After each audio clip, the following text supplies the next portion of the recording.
Okay guys, ito na yung update natin sa ating tanim na red lady papaya na isang buwan at 13 days buhat ng ating mailipat tanim. At ito na siya. Nasa, siguro ang kanyang tangkad ay nasa isang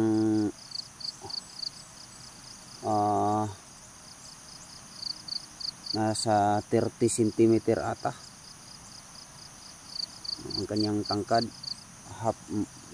Kulang-kulang siguro kulang-kulang kalahating metro ang kanyang tangkad ito. So ito medyo na stress to dito dahil dati kong tiningnan mayroon yata siyang sakit or inatake yata ng insekto at nag-recover siya. So kaya ito na siya ngayon sa isang buwan at 13 days, malapit ng mga lahati. Ito na siya. At titingnan natin yung mga iba pa kung ano ang resulta. So ito pareho sila ng edad, itanim natin. So nasa ito yung sakit na tinutukoy ko. Ito yung mga sakit nila dati. Ito parang may bumuta sa kanilang ito sa kanilang dahon. Ewan ko kung ano yan. Siguro mga tusok ng mga insekto kaya nagkakaganon. Sana mag-recover at hindi siya mapurukan para lalo pa siyang tumubo. Ayan. So maganda na ang kanilang pagtubo. Ito yung talagang apektado dati. Ito. Talagang nabansot siya. Hindi siya tumubo. At ito nga, may mga atake pa siya ng konti. Kailangan natin tong alagaan para ito maraming pinagtusukan ng mga kaya mahirap kontrolin. Pag ganito binabansot niya ang ating tanim. Ito ang problema natin sa ating tanim na papaya pag mura pa. Siguro ang pagkakamali natin ay nitanim natin sa malapit na magulang na papaya.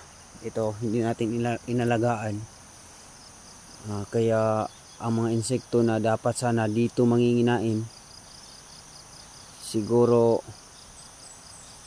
lumipat doon. Kaya yun ang nangyari. Apektado ang ating tanim. Siguro ito yung pagkakamali natin na hindi natin maiiwasan. So dalawa to, isang dito rin, isang to ay ganoon din ang kanyang tubo. Kaya alalayan natin to ng spray para maitaboy natin kung ito ba'y insekto o sigurado ako insekto to.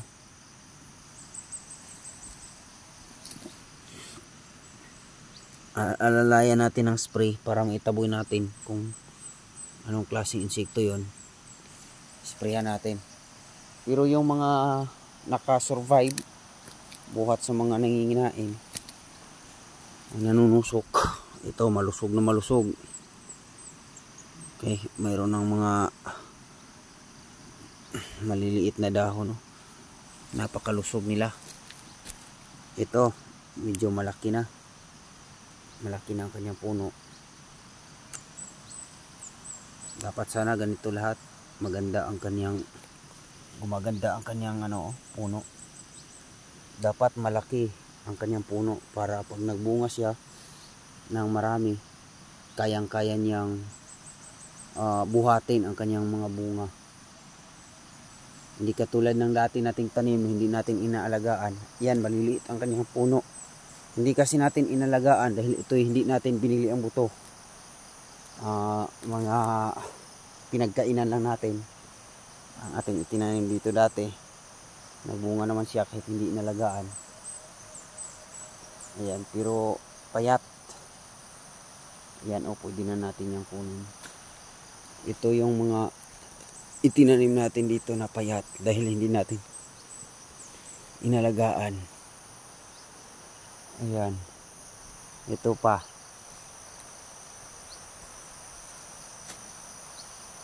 Ito pa ang kanyang bunga. So, ayan, mayroon na tayong mga tanim dito, mga bagong tanim. Ito, nasa 1 month pa ata o hindi pa nga nagwa 1 month. Hindi kasi natin sabay na itinanim dahil ang iba inaalagaan pa natin ang seedlings at ang iba naman ay ready na siyang i-transplant. Ito huli to ng mga isang linggo. So ito yung isang buwan at 13 days na. Ayan, okay naman. Yan, okay ang kanilang tubo dito banda. Siguro sa aking nakikita sa out of 100 hills na una nating naitanim, nasa 5 papaya ang piktado ng insekto, or hindi natin alam kung insekto ba yon. Kahit ito inaatake pa rin ng nasabing yan. Ito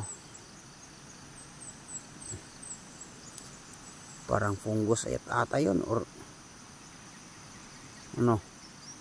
siguro tusok ba yun or kinagat ba ng insekto kaya nagkakasugat siya, at maaari niyang maging point of entry ng mga fungus or bakterya, kaya kailangan nating isprehan para ito ayan, ito magiging resulta.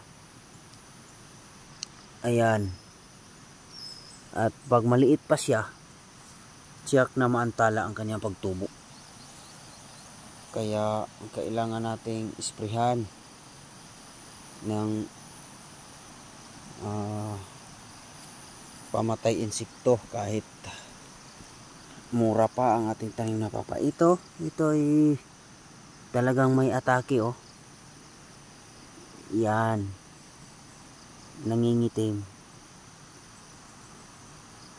kaya lang hindi masyadong klaro sa ating camera dahil nga hindi naman to mamahalin tong cellphone natin.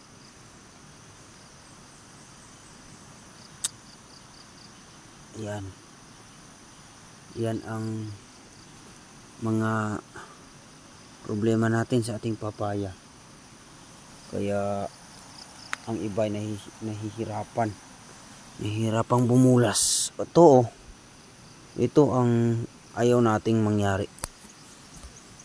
Ayan,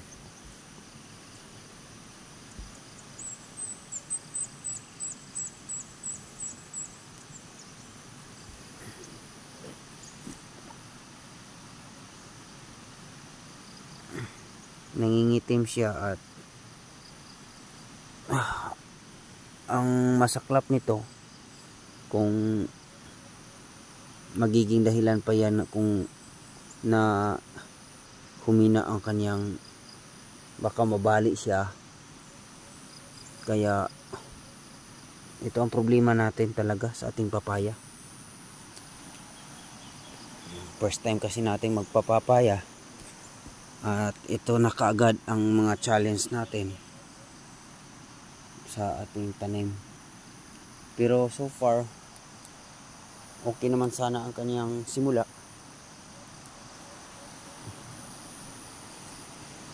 Maganda naman. Kahit papano alagaan pa rin natin to, alalayan pa rin natin ang abono para mas lalo pa siyang gumanda.